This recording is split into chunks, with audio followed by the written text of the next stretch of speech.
हमें पता है कि इस दुनिया में पैदा हुए हैं तो मरना भी है।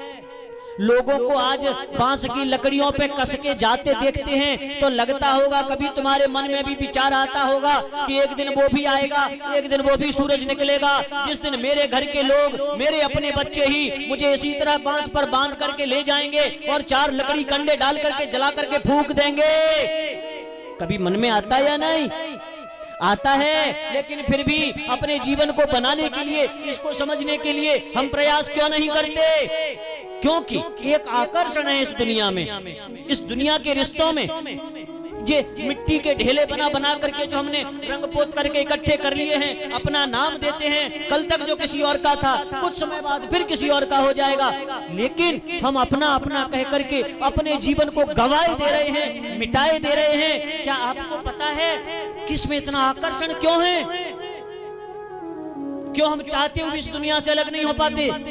दुनिया के लोग हमें गाली देते हैं, भला बुरा कहते हैं, मतलब पर आ जाते हैं दांत दिखा करके, काम निकल जाने पर मुंह घुमा लेते हैं, फिर भी हम उनका मुंह नहीं छोड़ पाते, फिर भी हम उनसे अलग नहीं हो पाते। क्यों? क्या कारण है? खोलिए कान के ढक्कन और सुनिए ढंग से।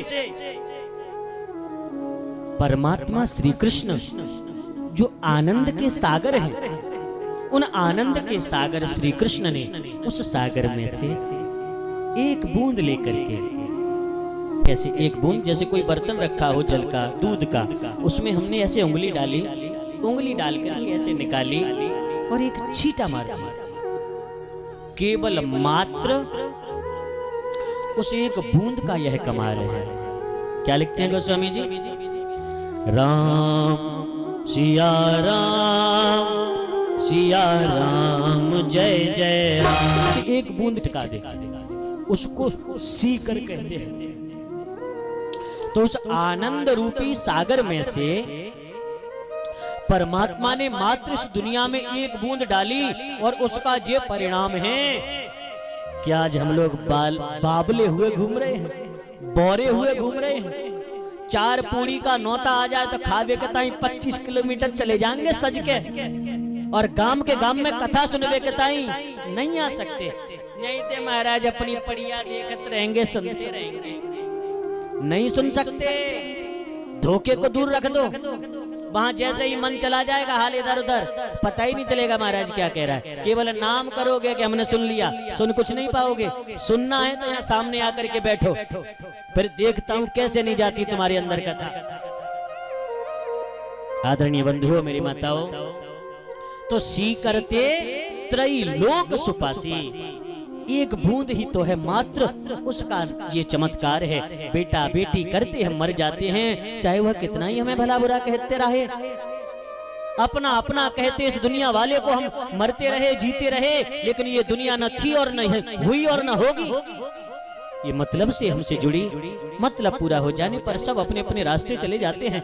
और यदि तुम्हें याद नहीं है तो जाओ जरा अपने पिछले समय में, मैं भेजता हूं तुम्हें दोबारा, याद करो। जब तुम अपने विद्यालय में पढ़ा करते थे तब तुम्हारे कौन मित्र थे, तब तुम्हारे कौन साथी सहयोगी थे? याद करो एक बार। वो जो साथी सहयोगी थे वो तुम्हारे साथ कब तक रहे? जब तक तुम पढ़े।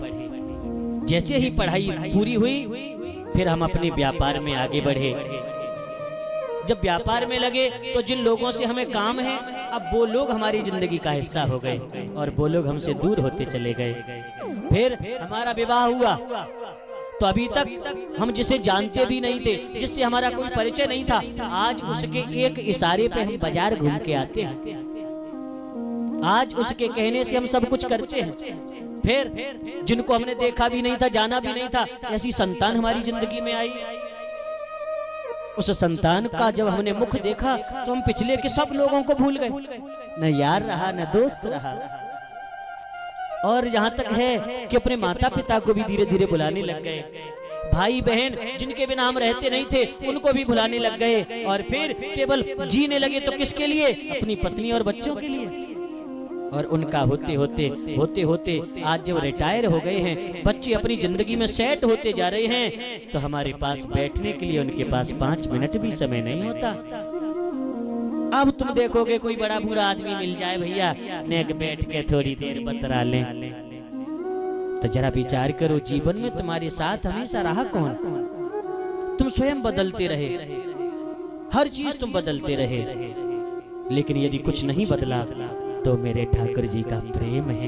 यदि जीवन में जो बचपन से मिला और बुढ़ापे तक चला, यदि वो है तो मेरे गोविंद का आशीर्वाद है, वो उनकी कृपा है जो कभी मिटने वाली नहीं है, जिसका एहसास